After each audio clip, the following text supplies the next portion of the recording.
A stock market drop is coming, but don't blame Trump's healthcare bill setback. Why your pension will be at the center of America's next financial crisis, and why the market so needs to crash. Here is your collapse news for March 28, 2017.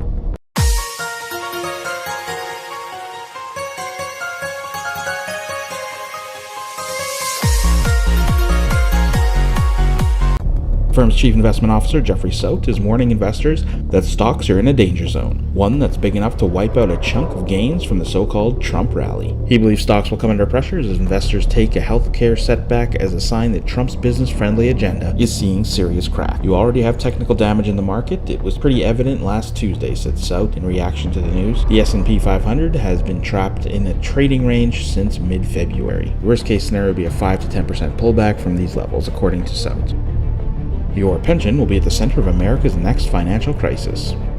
The next financial crisis that rocks America won't be driven by bankers behaving badly. It will, in fact, be driven by pension funds that cannot pay out what they promised to retirees. According to one pension advocacy group, nearly 1 million working and retired Americans are covered by pension plans at the risk of collapse. The looming pension crisis is not limited to geography or economic focus. These including former public employees such as South Carolina's government pension plan, which covers roughly 550,000 people, 1 out of 9 state residents. And it is a staggering $24.1 billion in the red. These include former blue-collar workers such as roughly 100,000 coal miners who face serious pension cuts in payments and health coverage thanks to a nearly $6 billion shortfall in the plan for the United Mine Workers of America.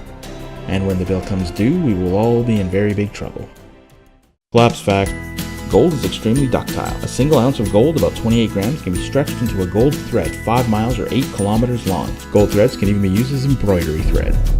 Why this market needs to crash. Like an old vinyl record with a well-worn groove, the needle skipping merrily back to the same track over and over again. We repeat, today's markets are dangerously overpriced. Being market fundamentalists who don't believe it's possible to simply print prosperity out of thin air, we've been deeply skeptical of the financial markets ever since the central banks began their highly interventionist policies. Since 2009, they have unleashed over $12 trillion in new money into the world, concentrating wealth into the hands of an elite few while blowing asset bubbles everywhere in the process. Our consistent view is that the price bubbles always burst, which is why we predicted the world's financial markets will implode spectacularly from today's height, destroying jobs, dreams, hopes, economies, and political careers alike. When this happens, it will frighten the central bankers enough, or merely embarrass them enough because of the egoists they are, that they will respond with even more aggressive money printing. And that will then cause the entire money system to blow up, first inwards in a compressed ball of deflation, then exploding outwards in a final hyperinflationary fireball. It really cannot end any other way. Money is not wealth. It is merely a claim on wealth. Debt is a claim on future money.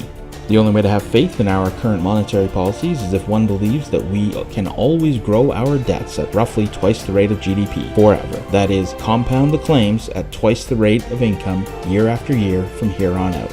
All of this can be summed up in one easy-to-read chart. This is the government liabilities to GDP. As you can see, government liabilities are over 1,000% per year to GDP taken in. Thank you so much for watching, and don't forget to sign up for our mailing list so we can send you collapse alerts as they happen.